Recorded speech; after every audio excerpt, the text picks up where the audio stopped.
Hola a todos, nosotros pues somos Cristian Kelly y Juan David Quintana. Nosotros la contactamos porque queremos indagar más acerca de la psicología de emergencias y desastres. Pues conocemos que es un campo que se aplica en Colombia, pero la información que se busca información sobre el tema, pero no hay como mucha información y pocos especialistas en la página del colegio de psicólogos. Entonces es como muy difícil acceder a la información. Nosotros no hemos encontrado como una descripción de la especialidad en internet. Entonces, pues inicialmente nos gustaría que se presente, que nos cuente su experiencia que lleva en el tema.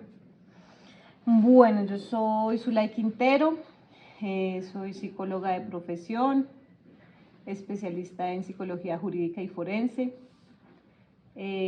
Soy capitán del ejército y la unidad actual en la que estoy es una brigada de ingenieros de atención y prevención de desastres. Por consiguiente, el tema de la psicología de la emergencia, digamos que es como el tema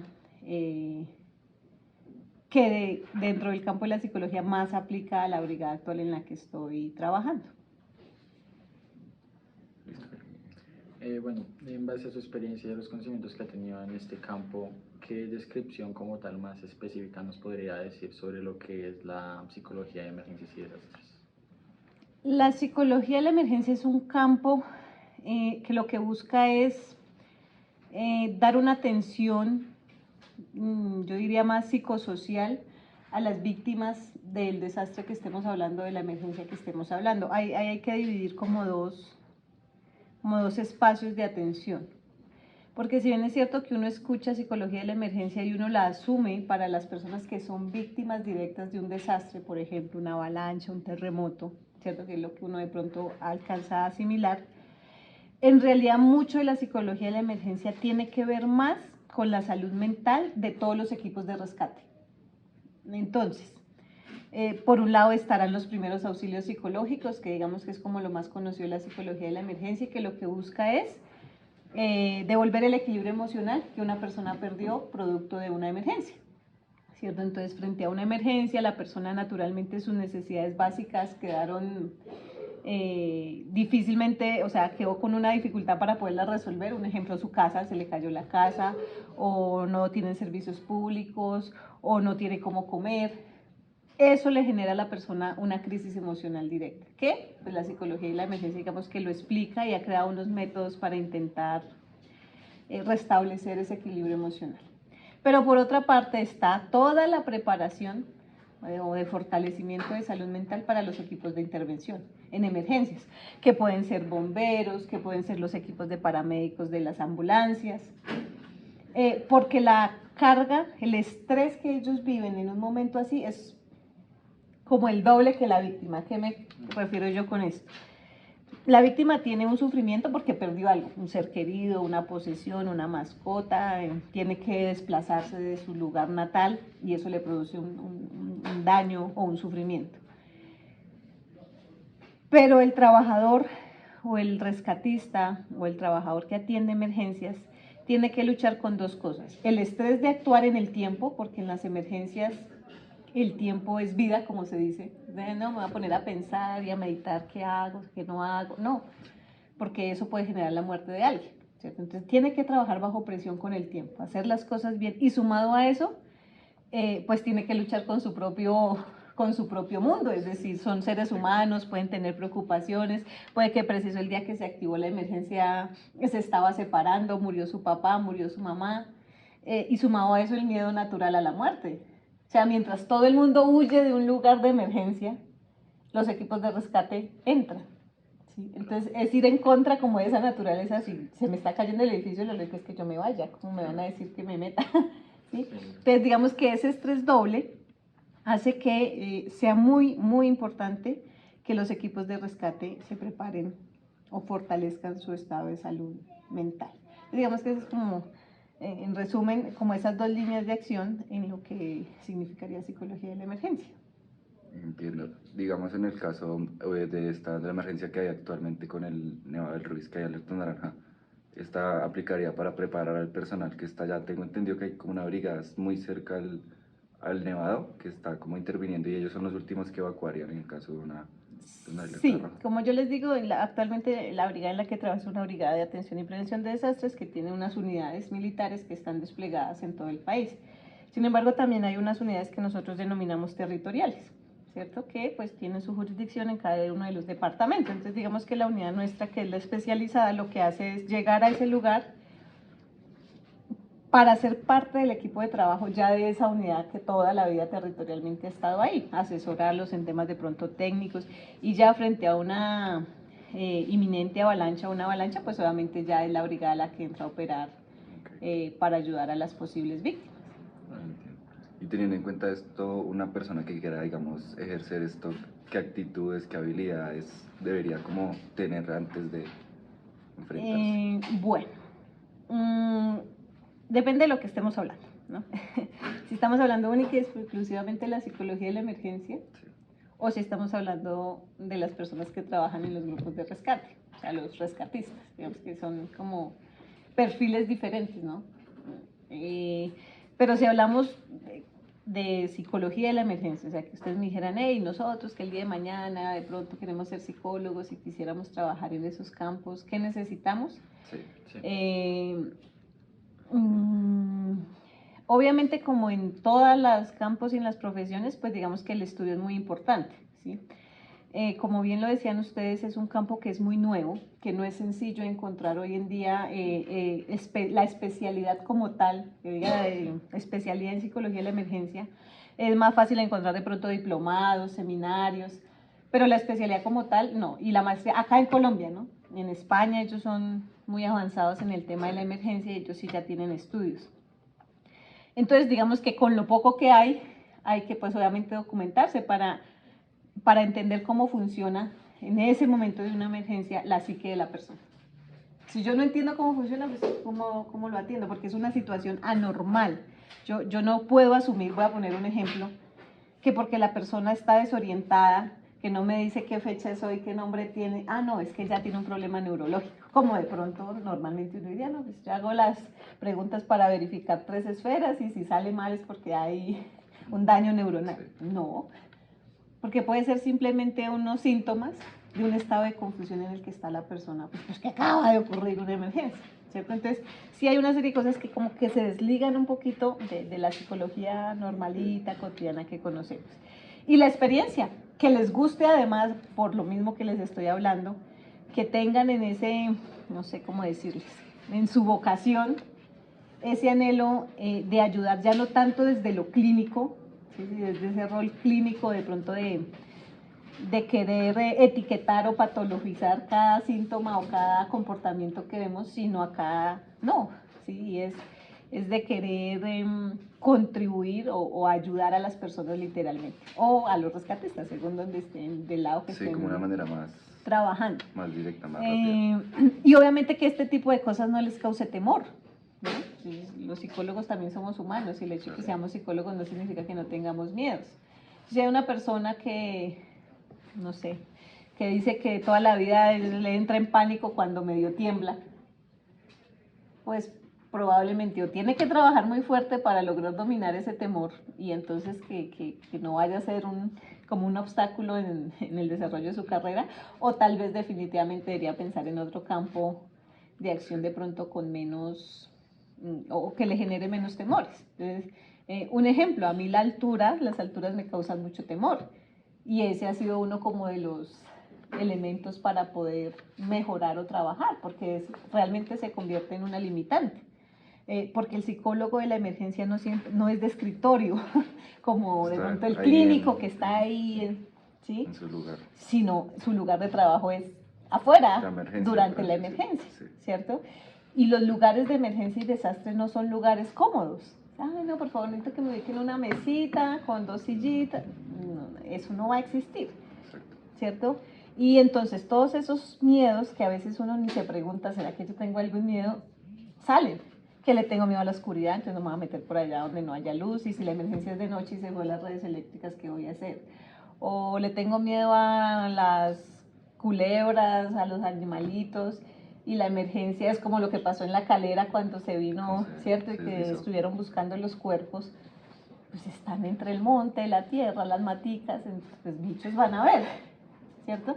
Entonces, yo pienso que el primer análisis, y no solo para la psicología de la emergencia, sino para cualquier campo en la psicología, es primero como un autodiagnóstico, ¿sí? Como decir, yo qué tabús o qué trabas puedo llegar a tener en mi proceso personal que puedan interferir, y sobre eso uno decir, o lo trabajo o elijo una línea que vaya más acorde a eso que a mí me agrada o me gusta. Es como, sí, como si un clínico que no esté bien, por así decirlo, trate a pacientes, porque no. Por ejemplo, entonces hay los psicólogos que por el enfoque de la universidad salen social, ¿cierto?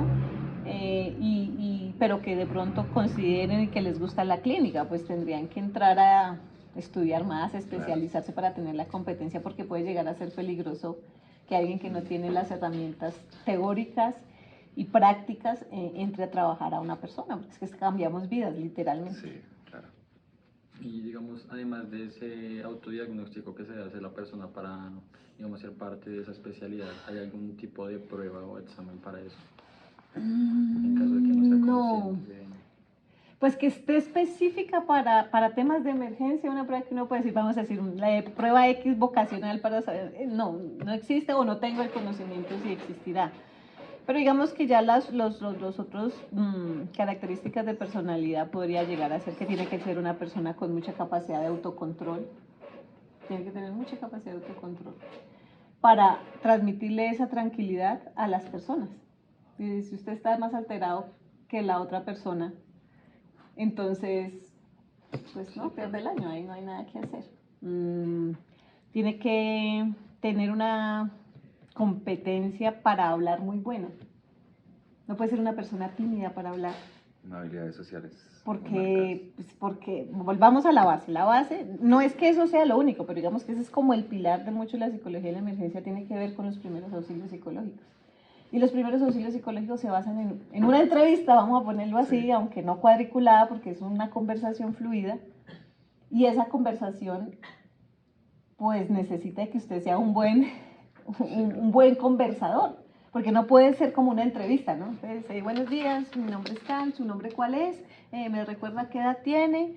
¿Tiene hijos? Sí, porque la persona está en una crisis que le va a interesar de pronto ese tipo de preguntas, ¿sí me hago entender? Sí, sí. Entonces, una de las cosas, acá por ejemplo a los rescatistas en la medida de las posibilidades se les intenta entrenar en esos primeros auxilios psicológicos. Recuerden que los primeros auxilios no son para psicólogos, ¿no? O sea, es para cualquier persona que tenga la capacitación para hacerlo. Sí. ¿Cierto? Entonces, pues como va a ser muy difícil que cada grupo lleve un psicólogo consigo, pues lo más sencillo es prepararlos a ellos para que ellos a su nivel y a su capacidad sean como esos psicólogos empíricos ahí para aplicar los primeros auxilios. Y a ellos lo primero que se les dice es eso, no pueden tener un libreto, porque el rescatista espera que uno le entregue una hoja diciéndole, mira, apréndase esto, son estas 20 preguntas, con que usted se aprende esas 20 preguntas ya. Esos son los primeros auxilios, no existe, porque cada caso es diferente. Claro. Entonces, el psicólogo tiene que tener esa capacidad de ser, de hablar bien, de que no le dé miedo hablar, y como de ser muy creativo y muy recursivo en ese tipo de cosas que yo voy diciendo. Una capacidad para conectarse con las emociones del otro muy superior. De pronto uno escucha en clínica el tema de la empatía y el tema como de conectarse con el paciente, pero realmente en clínica, si bien es cierto que usted tiene que entender al paciente, usted mantiene como ese espacio, sí, ¿no? Como que entiendo lo que sufres, pero yo que estoy en autocontrol te voy a ayudar, si es como una cosa lejana. Acá, si bien es cierto que hay que tener autocontrol, que yo no me voy a poner a llorar con el paciente o a gritar igual desesperados, sí tengo que mostrar un poquito más de emoción. O sea, yo no puedo, voy a poner un ejemplo, ver a una mamá con sus niños tirados sin dónde vivir, llenos de barro, llorando, y yo le decir, tranquila, no te preocupes, yo te voy a ayudar, soy psicóloga y quiero que me permitas unas palabras, porque pues puede que el protocolo diga sí, muy bien las palabras, pero ¿y qué? Entonces, hay una pirámide, que eso lo ven en primeros auxilios psicológicos, que es la famosa escala de necesidades de Maslow. No sé si de pronto ya la alcanzaron a ver, sí, o todavía no las han visto. y él les pone Las sus escalas, ¿cierto? Y él lo que dice es claro.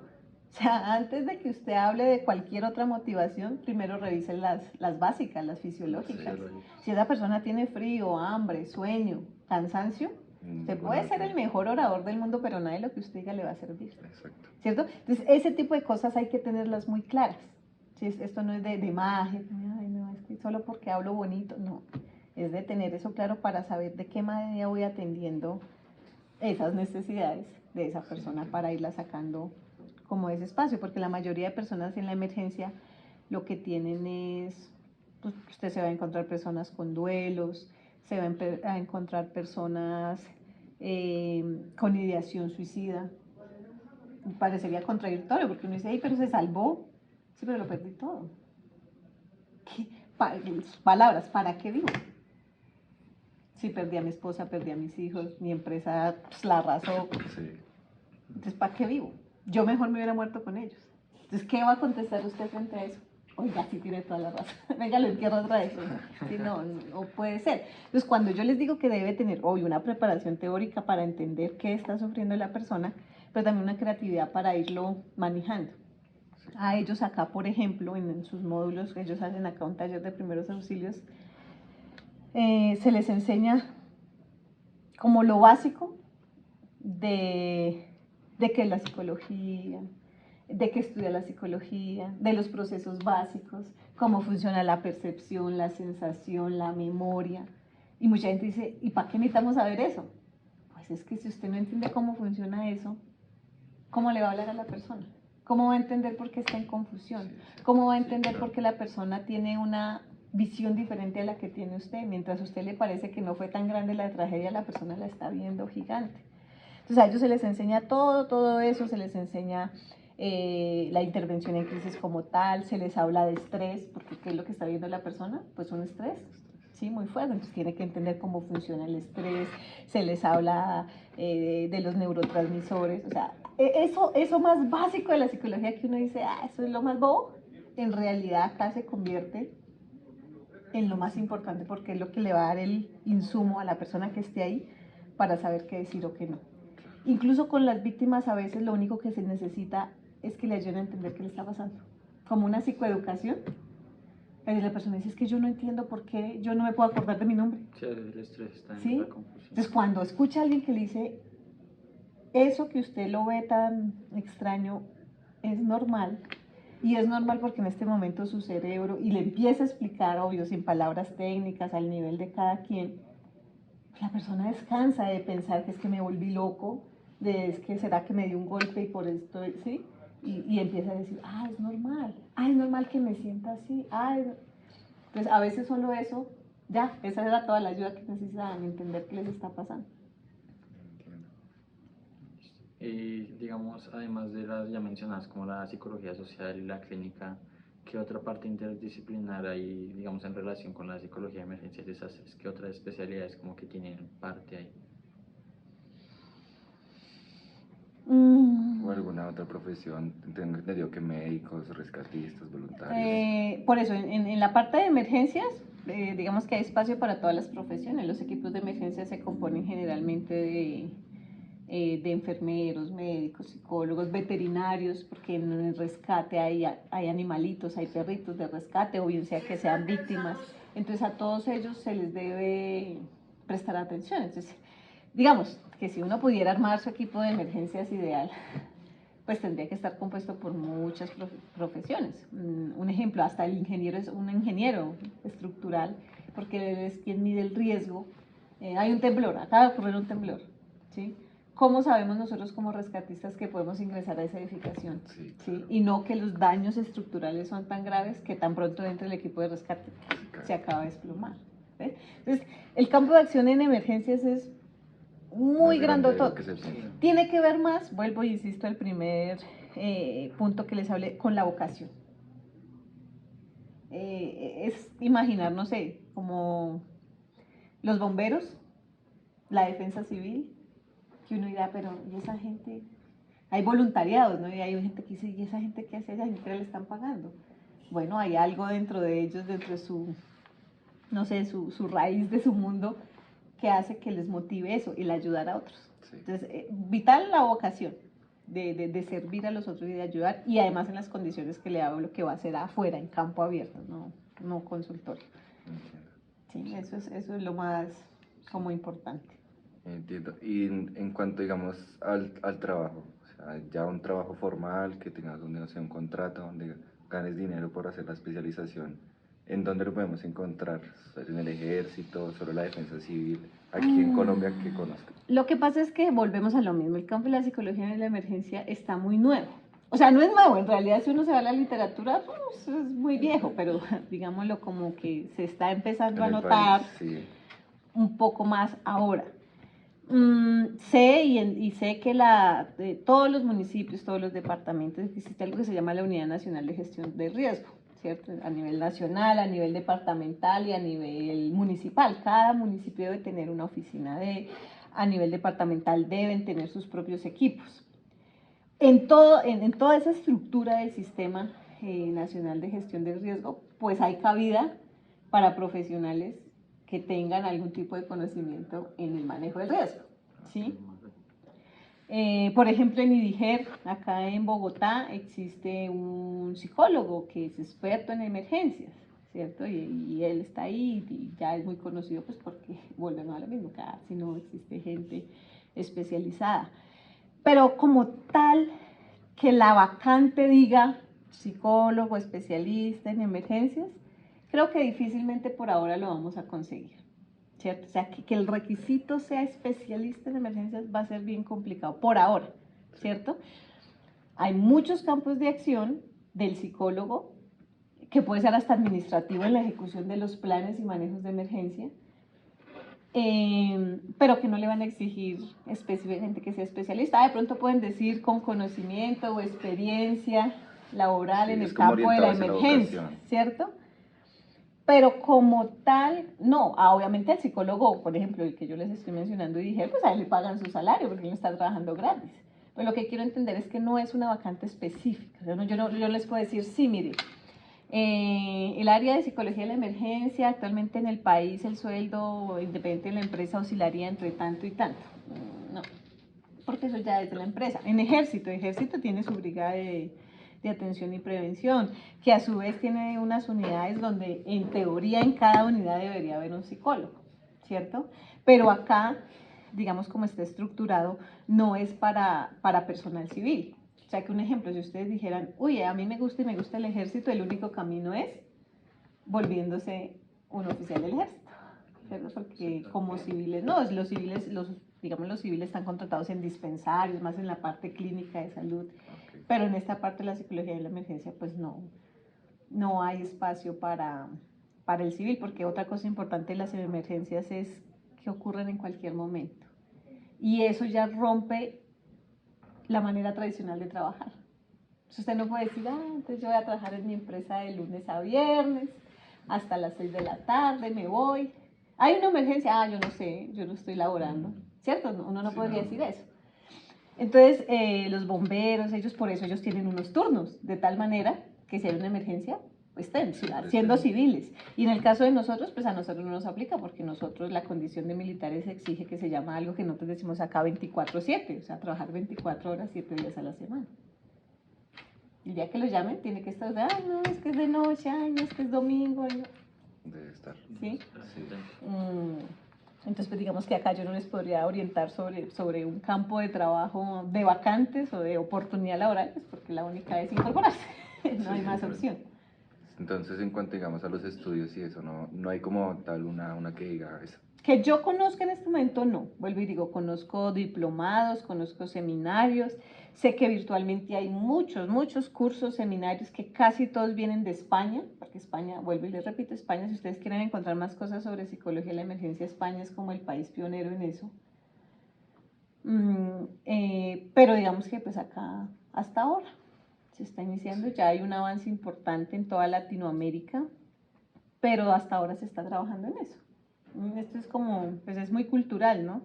Primero se empieza pensando en lo operario, entonces ya dijeron, uy, no es importante capacitar a muchos grupos que puedan ir a atender una emergencia, que antes era solo de bomberos, entonces ya está Cruz Roja, ya está Defensa Civil, la policía también tiene su propio grupo de búsqueda y rescate, ¿sí? Entonces, ahora cuando ya esté esa estructura abajo, que empiecen a aparecer esos otros problemitas, van a decir, ay, no, espere, pero también es importante tener quien piense en la salud de ese grupo. ¿A quién necesitamos? Al médico, al odontólogo, al psicólogo, ¿sí? Entonces, como que ahí va la pirámide poquito a poco, porque nosotros, si bien es cierto que somos operativos en el sentido que es de campo, dentro de los equipos pertenecemos más como a la parte administrativa, ¿cierto? Porque salvo que sea una situación ya de suma emergencia, pues usted, en el caso por lo menos mío, atender al civil es poco probable. Uno atiende al rescatista, al militar que sufrió algo, que le pasó algo, ¿sí? Y solo cuando las entidades que están estipuladas para los civiles no puedan con su capacidad, pues nos dirán, hey, necesitamos que nos apoyen, como por ejemplo la emergencia en Mocoa, que ocurrió hace muchos años, que un río que creció, que se llevó la ciudad. Entonces, cuando ya desbordó la capacidad de todos los mecanismos civiles y vieron que no pueden, entonces ya solicitaron, entonces allá se enviaba grupos de médicos, enfermeros, psicólogos, ya para la asistencia del personal civil, digamos como una labor humanitaria. Sí. Pero, estos son como los casos extremos, vuelvo y digo, las emergencias normalitas, uno se queda como apoyando la parte interna al equipo, es más o menos el trabajo. Entiendo. Digamos, como para finalizar, ¿cuál fue la motivación para que usted ejerciera esta profesión siendo especialista, digamos, en jurídico y forense? Sí, bueno, pues tanto como que yo lo hubiera buscado, pues eso sería ser mentirosa, ¿no? O sea, no es como que, yo voy a entrar al ejército porque quiero algún día llegar a esa brigada, empezando que esta brigada está recién fundada, lleva un año, ¿cierto? Pero nosotros acá en el ejército tenemos pues nuestro propio campo de acción, se llama psicología militar, ¿sí? La psicología militar, si ustedes la buscan, también es un tipo de especialidad que existe, sí. Psicología militar y policial, y es porque pues los militares tienen o tenemos unos comportamientos muy diferentes a los del civil, que si nos evalúan como civiles, pues salimos muy mal. Si nos vamos a las escalas de medición, pues nosotros estamos por fuera de esa normalidad, o sea, vamos a inventarnos, o sea, ya podríamos decir que tenemos entonces algún trastorno, ¿cierto? Sí. Si nos comparamos con el civil, ¿sí? Pero que dentro de nuestro propio mundo militar, pues son adaptativos. Yo voy a poner un ejemplo básico con eso. El MPI, que es una de las pruebas, o el CAQ, bueno, pruebas de personalidad, y es que tienen una escala que mide paranoia. Esas preguntas en un civil, y si marcó paranoia, uno dice, hey, voy a entrar a evaluar qué está pasando con este muchacho acá, pero en el militar debería salir alto en paranoia. ¿Y por qué ustedes dirán, pero cómo así? Pues porque el militar debe estar en alerta todo el tiempo. Un militar no puede ser confiado, ¿cierto? Claro, sí, claro. O sea, ¿quién me garantiza que ustedes sí son estudiantes? Porque yo no les pedí ni un carnet, ¿cierto? ¿Quién me garantiza que ustedes no vienen acá a buscar información? ¿Cierto? Sí. Entonces, el militar, por su preparación y su formación, le enseñan a ser desconfiado.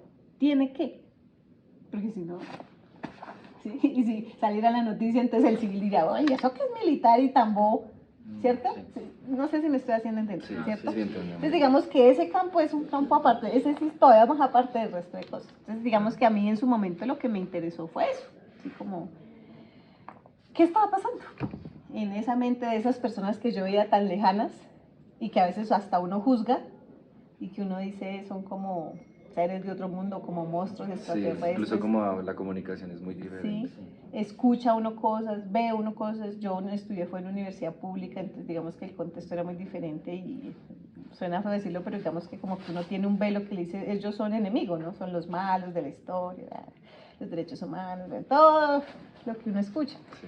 Y yo decía, bueno, pero ¿será que? O sea, yo decía eso, y entonces ¿cómo hacen para entrar? Si están enfermos mentalmente, ¿cómo hacen para entrar? No tendría lógica.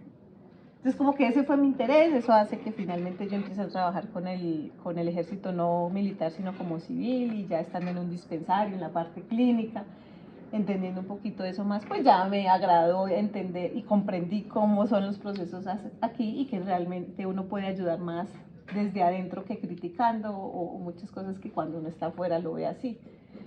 Ingreso al ejército, he trabajado en muchas unidades, la psicología militar es un revuelto de muchas cosas, porque aquí hace uno clínica, aquí hace uno educativa, porque hay que hacer muchas academias, o sea, charlas. Sí, sí. Social una que otra vez cuando el trabajo es con comunidades, ¿sí? Y apareció este campo, recientemente, vuelvo y les digo, la brigada está recientemente creada, hace un año se creó, y ellos, una de las unidades de la brigada, certificó un equipo que se llama el USAR Col 13. Es un equipo de búsqueda y rescate en estructuras colapsadas. Ellos deben presentar unas pruebas como para acreditarse, como para decir, uy, ustedes cumplen sí. los requisitos mínimos. Dentro de eso, pues el requisito era que tenía que haber un psicólogo. Y pues es el momento en el que por destino pues llegué ahí, ya empecé a entender un poquito y a intentar documentarme y enterarme un poquito más del tema. Nosotros acá, todos los psicólogos militares tenemos que manejar muy bien el tema de primeros auxilios psicológicos. No visto desde una emergencia como de pronto ahora, sino en el contexto específico de que acá las personas que están pueden tener una crisis en cualquier momento.